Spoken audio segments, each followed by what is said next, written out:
Bonjour, je suis Déborah, médiatrice culturelle au Musée de la Résistance et de la Déportation de Haute-Garonne. Aujourd'hui, je vous retrouve pour une nouvelle visite de notre exposition sur le thème de la résistance. Mais je vous propose de rentrer tout de suite à l'intérieur, retrouver Emma qui va nous accompagner dans cette visite.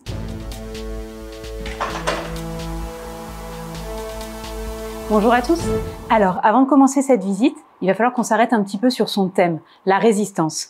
Déborah, est-ce que tu peux nous trouver une définition, s'il te plaît ? Oui, la définition de la résistance peut avoir l'air simple, mais en réalité, dans notre esprit, elle fait appel à beaucoup de stéréotypes qu'on va essayer de déconstruire aujourd'hui. Quand on pense résistant, on pense souvent à de jeunes combattants, comme ceux du Maquis Roger qui sont en photo ici à l'accueil du musée. Mais en réalité, c'est beaucoup plus que le combat les armes à la main. Résister, la résistance avec un grand R pendant la Seconde Guerre mondiale, c'est s'opposer et agir contre les nazis et contre leurs alliés. En France, par exemple, le régime de Vichy. Résister à la dictature donc, mais avec beaucoup de formes d'action différentes. Super. Merci beaucoup Déborah pour cette définition qui est vraiment très claire. Il faut juste qu'on affine un tout petit peu les choses en se demandant ce que c'est résister en Haute-Garonne pendant la Seconde Guerre mondiale. C'est s'opposer à quoi? S'opposer à qui? S'y opposer comment? On va tout voir ensemble là maintenant. Mais attendez une petite minute. Afin que cette visite soit optimale et la remontée dans le temps la plus expérimentale possible, il va falloir qu'on fasse un petit point contexte. Fanny, est-ce que tu peux nous faire un petit point avec quelques documents? Oui, bien sûr Emma. On a tout ce qu'il faut dans les collections du musée pour comprendre ce qu'il se passe en France en 1940. Il suffit de parcourir les journaux pour voir l'enchaînement des événements. Septembre 1939, la guerre est déclarée. Et puis, rien pendant plusieurs mois. C'est la drôle de guerre. On attend des grandes batailles qui n'arrivent pas, seulement quelques escarmouches. Et ce jusqu'en mai 1940, lorsque l'armée allemande attaque la France en arrivant de Belgique. En quelques semaines, l'armée française est vaincue. Face au désastre, tout le monde se tourne vers un homme providentiel, un héros de la Première Guerre mondiale, le maréchal Pétain. Et quelle est la solution qu'il propose aux Français le 17 juin 1940 ? La capitulation. L'armistice est donc signé entre l'armée allemande et l'armée française quelques jours plus tard, reconnaissant donc la victoire allemande. Après cette défaite, le gouvernement français est remis en cause. Le 10 juillet 1940, les députés votent l'attribution des pleins pouvoirs à un seul homme, le maréchal Pétain. Et voilà ce que je pouvais rapidement vous dire sur l'année 1940. Merci beaucoup Fanny. Bon, maintenant il est temps pour vous d'étudier les objets du musée. Si vous ne l'avez pas encore fait, en équipe ou individuellement, répondez aux questions et vous pouvez comparer vos réponses avec les explications que Fanny va vous donner. Pour la suite, Déborah et moi, on vous retrouvera à l'étage dans la salle d'exposition permanente.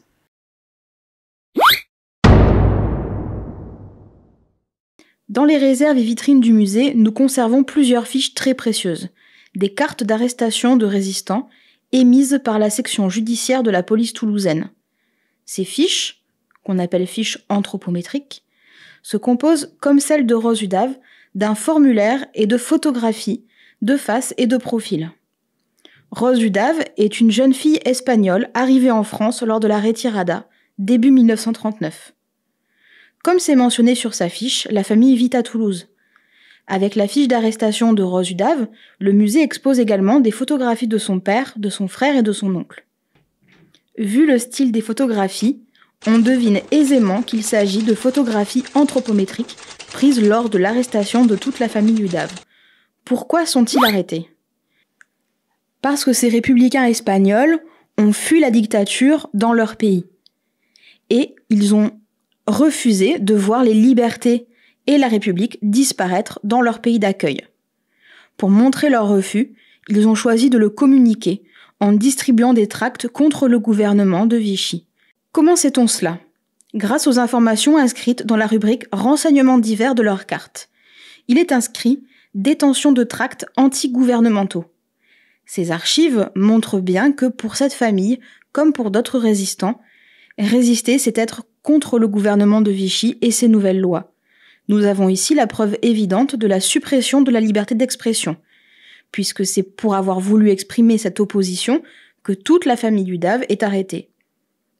Comme on le lit sur les photographies, les Udave sont arrêtés début septembre. Suite à leur arrestation, la famille est internée dans les camps d'internement du sud de la France. Rose aurait été libérée. On sait que son père a été déporté à Mauthausen et en est rentré. La carte de Rosudam nous montre bien une chose, c'est que résister, c'est d'abord avoir le courage de refuser de s'opposer à quelque chose qui nous est imposé. Mais refuser quoi au juste? Pour certains, c'est refuser la défaite et les difficultés du quotidien, le manque de tout, d'alimentation, de matériel, le rationnement, la pénurie. Tout ça, ici, dans notre exposition, on le montre dans cette vitrine qui est consacrée aux difficultés du quotidien. Et dans cette vitrine, on expose plusieurs des objets phares qui ont été entre les mains de tous les gens qui vivaient en France, qui sont les fameux tickets de rationnement. Parmi les quelques résistants de la première heure, il y a ceux aussi qui refusent de voir la fin de la République, qui va être remplacée par une dictature. Ce sont des gens qui défendaient des valeurs comme la liberté, l'égalité, la solidarité, et qui refusent de voir toute la fin des libertés d'expression, de circulation, d'opinion, de toutes ces libertés qui disparaissent. Ça, pour eux, ce n'est pas possible, et il faut faire quelque chose, et c'est comme ça qu'ils entrent en résistance. Tu sais, Emma, ça me rappelle ce qu'a fait Angèle Bettini. On la présente ici, au début du parcours dans l'exposition.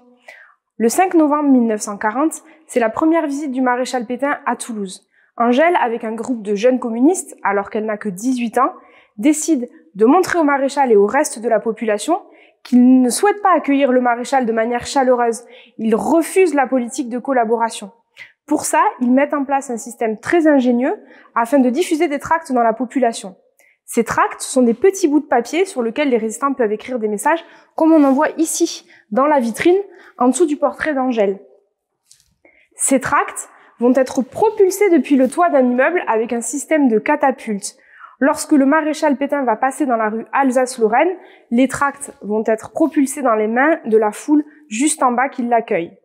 Dans ce tract, les camarades d'Angèle et elle-même désignent le maréchal comme un traître, un félon. Ils refusent la politique de collaboration. Je suis complètement d'accord avec toi, Déborah. Angèle est vraiment un très bel exemple de tout ça. Aussi, parmi les premiers résistants, il y a ceux qui refusent la collaboration mise en place avec l'Allemagne nazie, collaboration économique et politique, qui est symbolisée par cette célèbre poignée de main que vous avez en photographie en vitrine entre le maréchal Pétain et Adolf Hitler à Montoire en octobre 1940. C'est cette collaboration qui a poussé, par exemple, Albert Morand, en photographie ici, à entrer en résistance parce que pour lui, c'était simplement impensable. Et comment il a traduit ce refus en actes en partant pour l'Angleterre. La dictature et la collaboration ont donc poussé des personnes à refuser de subir et de se taire, comme les Udaves, comme Angèle Bettini, mais aussi à refuser de rester comme Albert Morand. Pour d'autres, résister, c'est refuser de faire, d'être complice et d'agir dans le sens de la politique de Vichy. C'est exactement ce qu'a fait le commissaire de police Jean-Philippe, qui était commissaire de police à Toulouse et qui a refusé de collaborer et de participer à la déportation des Juifs de France depuis la Haute-Garonne. Qu'est-ce qu'il a fait? Comment il a refusé? Avec sa lettre de démission qu'il a rédigée en expliquant qu'il refusait d'être un des acteurs de cette politique antisémite de Vichy. Tous ces parcours nous montrent bien une chose, c'est que résister, c'est dire non et vouloir le vivre ensemble ou le partager. Parce que autrement, comment pouvoir réussir à faire quelque chose et se rendre compte que d'autres gens partagent nos idées? Mais pour faire ça, pour pouvoir le partager, la résistance va devoir compter sur quelque chose d'essentiel que nous allons voir maintenant, la communication. Le numéro 40 du journal Combat, daté du mois de décembre 1942, est exposé au musée dans une vitrine consacrée à la France libre. L'objectif à atteindre pour certains afin de continuer la lutte. C'est un journal clandestin, plusieurs indices nous permettent de l'affirmer. Regardez son format tout d'abord, il est plus petit qu'une feuille A4. Il ne comporte que 2 petits feuillets. La mise en page est concentrée, les textes sont écrits très petits. L'objectif est de gagner de la place. Le papier coûte cher. Comme toutes les productions, il est rationné et la résistance a peu de moyens. Ce journal est l'organe d'expression du mouvement Libération française. Il est diffusé en France malgré la censure et les risques. Pourquoi prendre tant de risques? Quelle est l'utilité pour la résistance? Informer malgré la censure, ici sur l'avancée des troupes alliées en Afrique du Nord notamment. Convaincre que les idées de la résistance sont légitimes. Recruter des combattants et des membres pour l'action. Comme c'est assez rare, le journal présente ici une photographie. Soldat militaire, le général de Gaulle. Il est reconnu par le mouvement Combat comme le seul chef légitime de la France libre, mais aussi de la France face à Pétain. Pour le général de Gaulle, la communication est cruciale également, pour affirmer sa légitimité, pour coordonner l'action militaire et politique de la résistance à l'intérieur et hors du pays. Depuis Londres, c'est surtout par les émissions françaises de la BBC qui sont interdites en France, qu'il s'exprime publiquement. Si résister, c'est dire non à ce qui nous est imposé en France sous le gouvernement de Vichy, alors que chaque mot, chaque idée est soumis à une censure très stricte, comme peut le montrer la frise qui est exposée ici dans notre salle d'exposition, autant vous dire que communiquer pour la résistance, ce n'est absolument pas gagné. Parmi les noms qui ont été prononcés, on connaît un nom célèbre tous, celui du général de Gaulle, qu'il a prononcé le 18 juin 1940.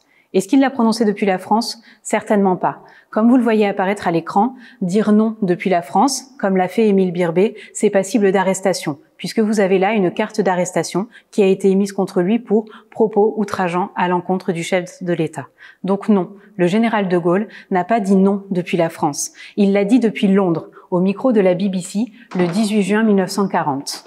La radio est donc un biais très intéressant pour la résistance pour pouvoir communiquer. Simplement, et contrairement aux idées reçues, la radio ne permet pas de toucher suffisamment de monde. La résistance, donc, il ne suffit pas qu'elle soit entendue, il faut aussi qu'elle soit vue et surtout qu'elle soit lue. Ici, Londres. Nous pratiquerons toujours davantage à leur bénéfice la désobéissance systématique aux ordres de l'ennemi. Cela commence avec les petits morceaux de papier dont Déborah vous a parlé au début de la visite. Ces tracts, ces papillons, sont les premières armes de la résistance, fabriquées avec les moyens du bord, puisqu'on vous a dit que le papier était rare et difficile à se procurer. Sur ces petits morceaux de papier, on met des messages brefs, on s'appuie sur des dessins, des symboles forts, comme la croix de Lorraine, le symbole du ralliement au général de Gaulle, ou le V de la victoire, qui est le V de la victoire des Alliés, qu'on espère un jour sur les nazis. Simplement, ces petits morceaux de papier, rapidement, ça suffit pas pour dire suffisamment de choses et pour toucher assez de personnes. Il va donc falloir s'appuyer sur le média de l'époque, le journal. La une du journal du mouvement Libéré et Fédéré, que nous avons en vitrine ici, est remarquable pour montrer ce qu'un journal clandestin peut faire pour la résistance. Il suffit de l'étudier, de voir les différentes parties et on comprend tout ce que peut faire ce journal. D'abord, un journal pour la résistance, ça sert à s'informer. Ici, la une, le titre et le sous-titre là, ça dit beaucoup de choses de ce mouvement très important localement qui est Libéré et Fédéré.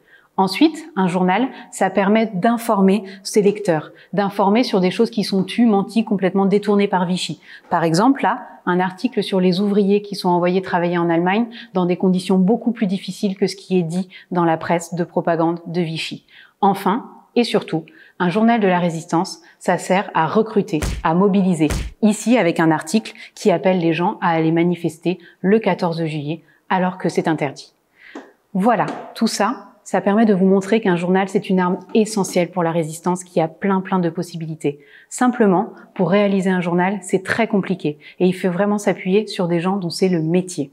Et oui, Emma, c'est donc l'affaire de professionnels, comme Henri et Raoul Lyon, deux frères qui sont imprimeurs à Toulouse.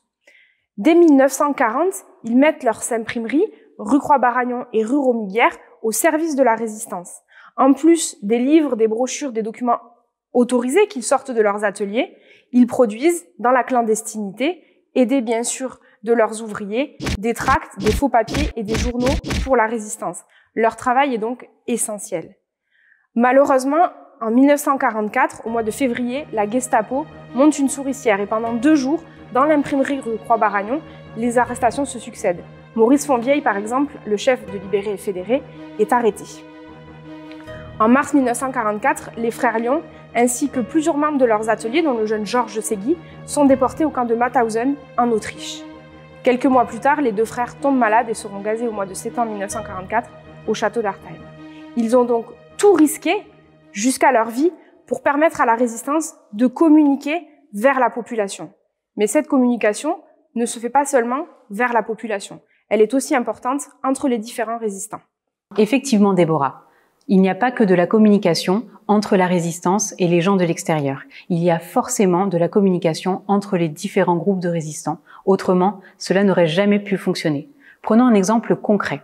S'il n'y avait pas eu de communication entre les résistants de l'intérieur et les résistants de la France libre, jamais il n'aurait été possible aux résistants de l'intérieur de se développer et d'avoir le matériel dont ils avaient besoin et qui ne pouvait que provenir de l'extérieur, et ça n'aurait pas du tout permis à la résistance de se développer comme il fallait. Maintenant qu'on sait ça, il faut se poser la question de comment il était possible pour ces groupes de résistants de communiquer avec une telle distance et tellement d'interdits autour d'eux.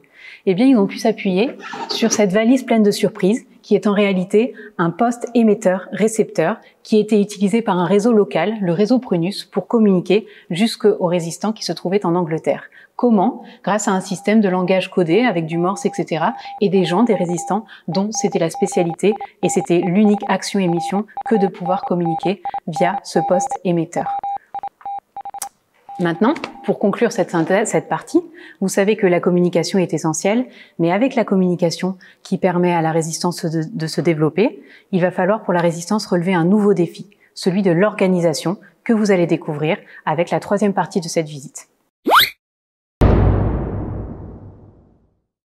Ces morceaux de tissu réalisés à la main sont des brassards, conçus par les résistants pour être portés autour du bras. Cette idée a été empruntée par la résistance aux militaires, pour ressembler elle-même à une armée en capacité de combattre. Ces brassards se distinguent les uns des autres par les pièces de tissu cousues dessus ou les broderies. Ces ajouts sont des images ou des lettres qui représentent différents groupes de résistants à différentes échelles. Par exemple, MLN, c'est le Mouvement de Libération Nationale, et FFI, c'est pour Force Française de l'Intérieur, qui est un grand groupe où ont fusionné des groupes de combattants en 1944. S'il n'y a pas que des brassards identiques, c'est que tous ces groupes se distinguent de plein de manières. Des groupes de régions différentes, d'opinions politiques différentes, d'âges, d'actions différentes. Mais tout de même, ici, tous les brassards ont un symbole commun. Une croix avec 2 petites barres horizontales au lieu d'une seule. C'est la croix de Lorraine. C'est le symbole de ralliement au général de Gaulle et à la France libre. Si les résistants la mettent sur leur brassard, c'est pour la porter sur eux et surtout qu'on les voit la porter et qu'on les considère bien comme des gens qui sont du côté du général de Gaulle. Cela devient particulièrement important au fur et à mesure de l'avancée des Alliés, de la France libre et de l'approche des combats de la libération. C'est donc à cette période que les résistants portent ces brassards. Comme on l'a vu au début de la visite, résister, c'est d'abord un engagement individuel. Simplement, si chacun agit dans son coin, comment espérer lutter contre un État qui a tous les moyens à sa disposition, le soutien d'une partie de la population et qui en plus est épaulé par les nazis? Autant vous dire pour que relever ce challenge énorme, la résistance doit absolument s'organiser. Cela commence avec des groupes qui sont aussi appelés des réseaux et qui mènent des actions spécifiques. Vous avez des réseaux spécialisés dans le renseignement, d'autres dans la contre-propagande, d'autres encore, et ça c'est une spécificité de régions comme la région de la Haute-Garonne qui a une frontière via les Pyrénées avec l'Espagne, ce sont les filières d'évasion. Si on prend cet exemple des filières d'évasion, on peut vraiment comprendre que pour chaque action, il faut une organisation béton. Par exemple, il suffit de regarder ce carnet qui a été écrit par un passeur qui s'appelle Francisco Ponzón Vidal. Et sur ce carnet, vous avez toutes les photos des résistants et des alliés que cet homme a réussi à faire passer, qu'il a aidé à traverser la frontière au premier trimestre de l'année 1943. Eh bien, toutes ces personnes, Francisco Ponzón Vidal n'aurait pas pu les faire passer s'il n'y avait pas toute une organisation derrière lui. Parce que avant d'arriver à la frontière, ces gens, il faut les héberger, il faut les nourrir, il faut leur trouver des faux papiers, il faut leur fournir des informations sur comment ça va se passer, quand, etc.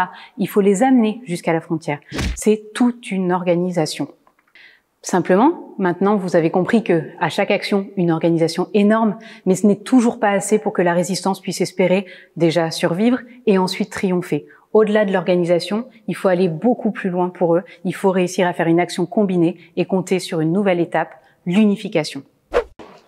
Vous l'avez vu en étudiant les brassards tout à l'heure, et vous pouvez le deviner en lisant des listes de différents groupes de résistants qui existent. Il y a plein de groupes de résistants très différents. Donc unifier toutes ces personnes est vraiment quelque chose d'essentiel, certes, mais de très compliqué.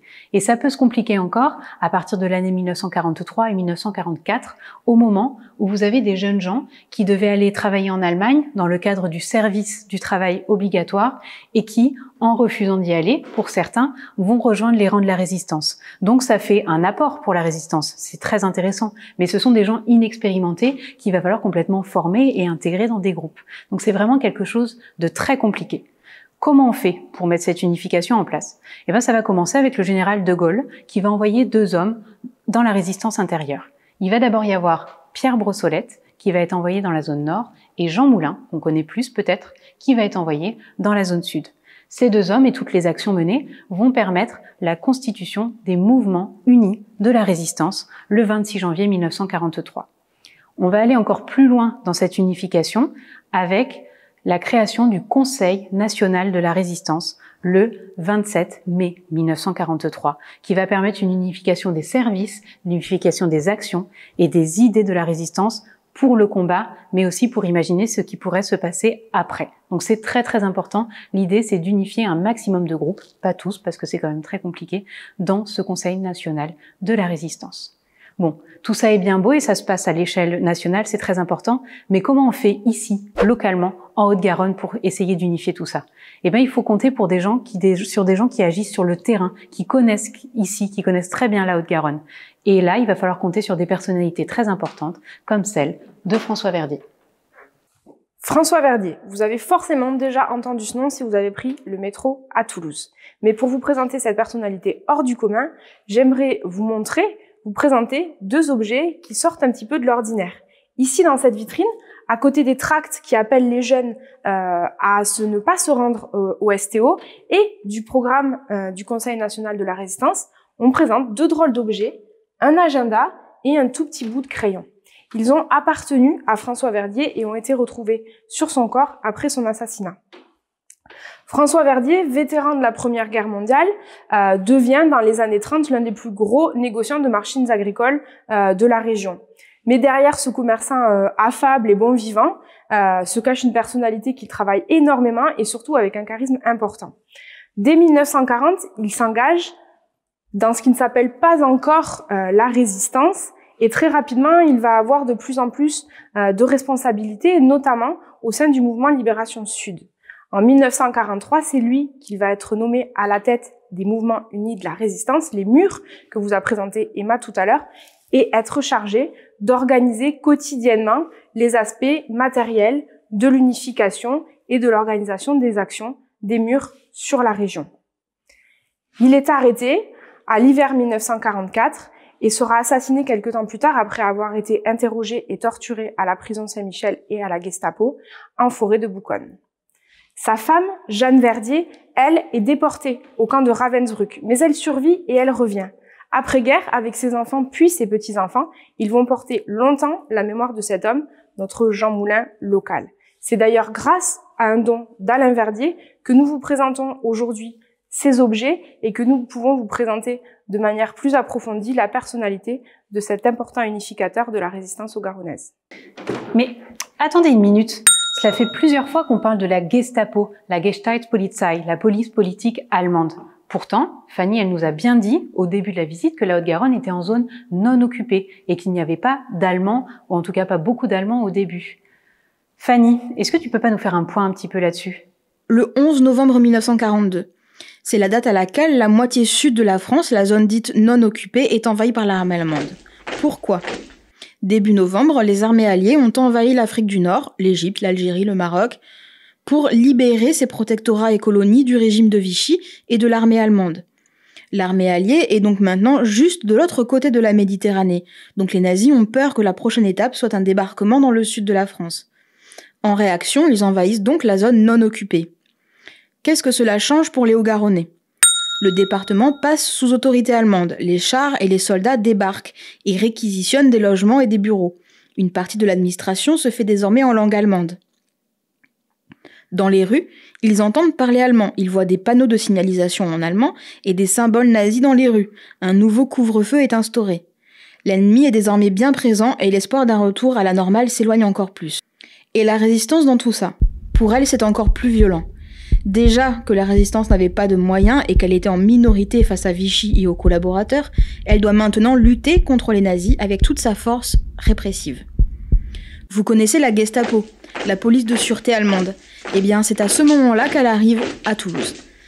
À Toulouse, elle s'est installée pas très loin du musée dans une jolie villa. Est-ce que cela a poussé la résistance à s'avouer vaincue ? Au contraire.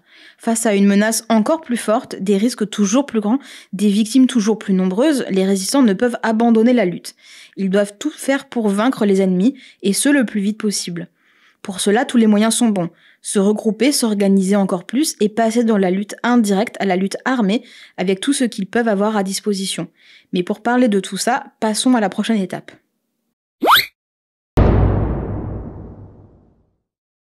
Comme disait Sévèque Michalak, dit Charles, un morceau de tuyau, quelques boulons, on serre fort et hop, la bombe était faite.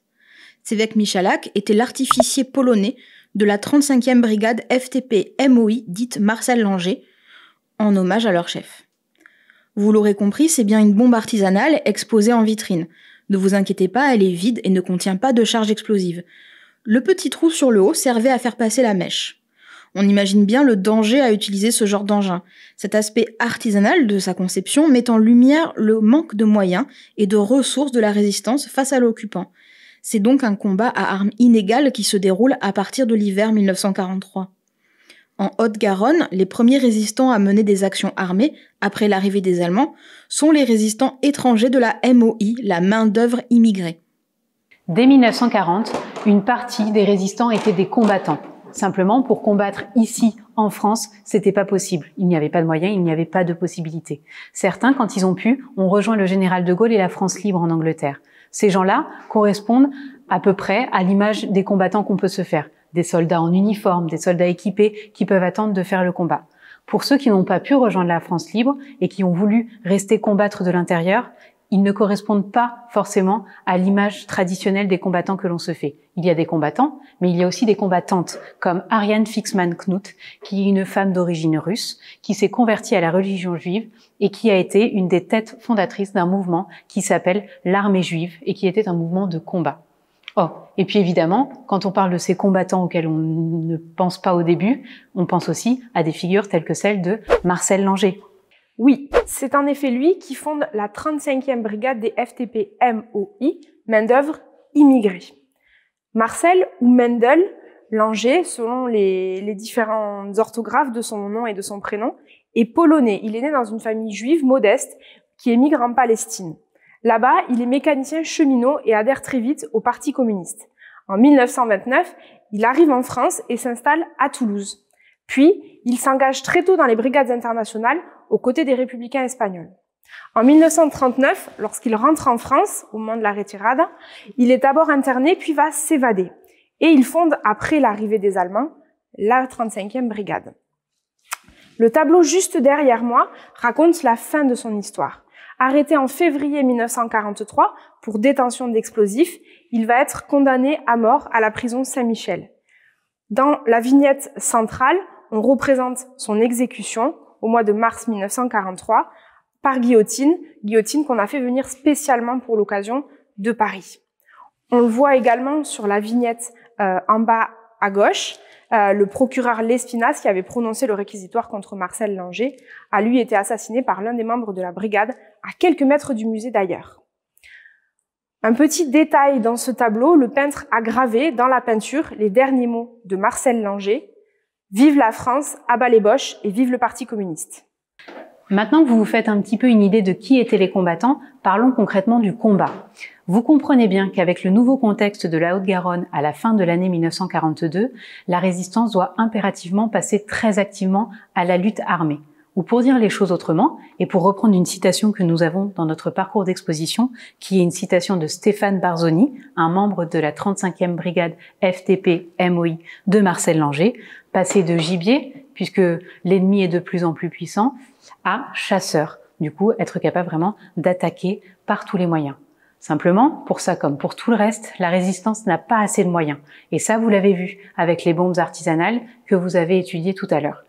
Pourtant, avec le peu de moyens qu'elle a, la résistance arrive à mener plein de petites actions très importantes. Du sabotage des moyens de communication, du sabotage des moyens de production, des attaques directes contre des ennemis ciblés, plein de petits attentats, etc. Et finalement, avec le peu de moyens qu'elle a, la résistance arrive à avoir des petites victoires.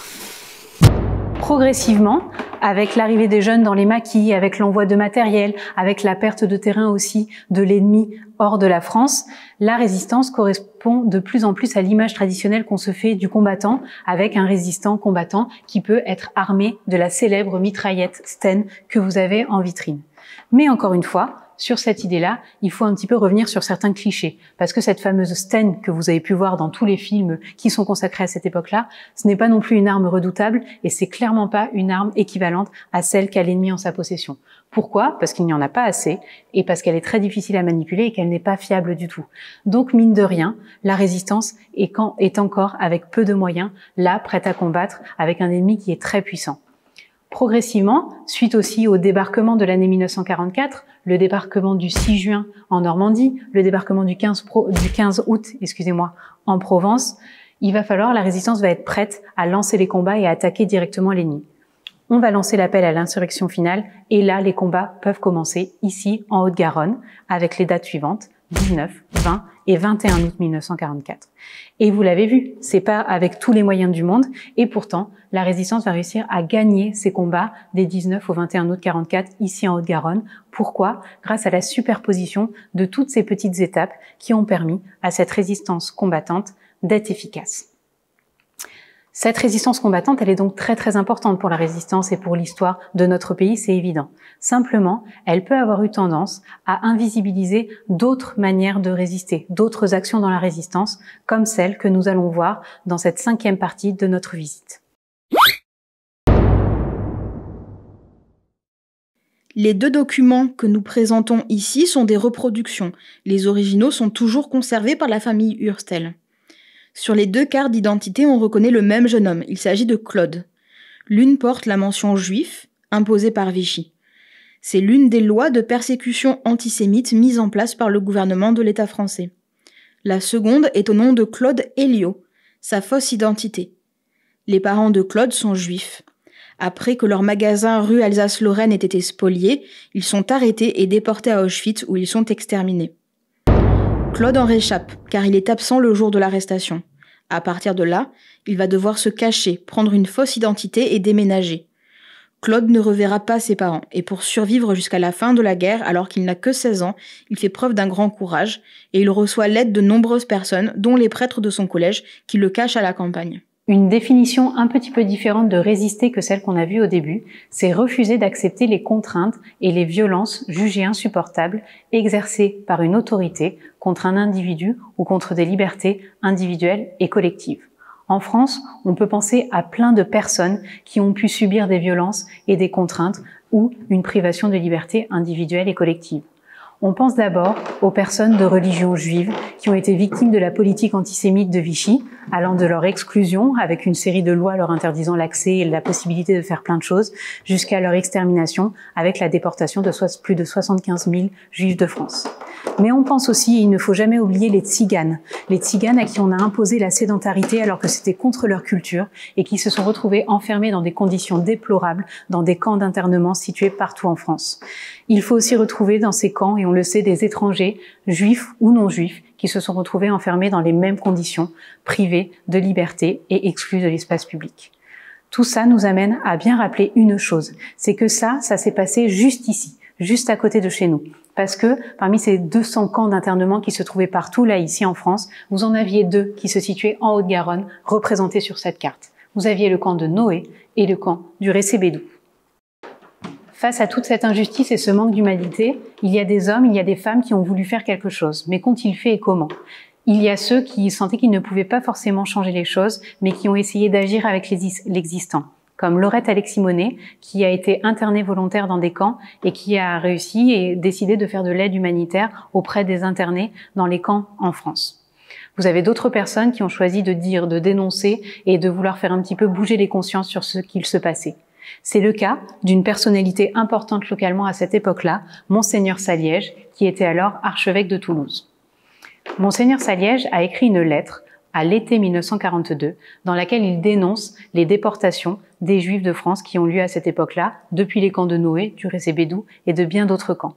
Il a demandé à ce que cette lettre soit lue dans les différentes églises qui dépendaient de son diocèse afin d'éveiller les consciences. Ça a été un geste fort qui a permis vraiment de faire connaître un petit peu ce qui se passait. Et puis les gens pouvaient se demander, tiens, si une personnalité aussi humaine, aussi importante que Saliège n'est pas d'accord avec Vichy, alors qu'il était plutôt favorable au début, c'est qu'il se passe vraiment quelque chose de particulier, d'injuste et d'inacceptable à ce moment-là.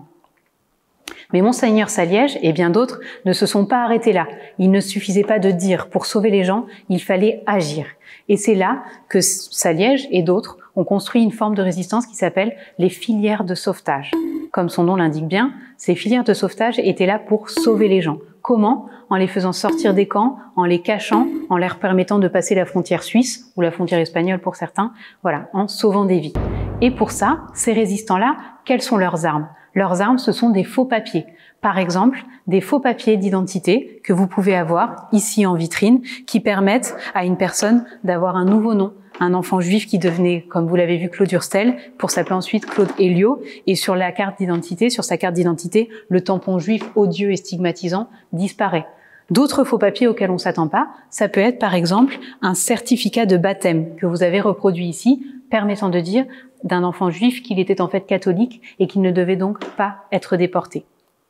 En plus de ces faux papiers, certains ont fait encore des choses encore plus fortes, plus risquées, plus dangereuses, et notamment cacher directement des voisins, des amis, des parfaits inconnus au moment de leur arrestation ou au moment où ils risquaient la déportation. C'est comme ça, par exemple, que Jacques Lieberman, qui était enfant juif à cette époque-là, a été caché par sa voisine, Marie Du, et Marie Du lui a finalement sauvé la vie. Mais cette idée de cacher des gens et de pouvoir leur permettre de faire quelque chose, c'est exactement ce qu'ont fait aussi les époux Mongelard, d'une toute autre manière et pour d'autres personnes. Dans le musée, on présente en effet un certain nombre de portraits de résistants dans ces petits classeurs, notamment celui d'Augustine et Stanislas Mongelard, Ourson et Oursonne. À Toulouse, ils sont tous les deux propriétaires de l'Hôtel de Paris, qui est aujourd'hui le Crowne Plaza, place du Capitole. Dès 1941, ils sont sollicités par les réseaux d'évasion belges pour devenir un des centres névralgiques de la résistance. Ils proposent notamment un refuge aux candidats à l'évasion ou encore aux parachutés venus d'Angleterre.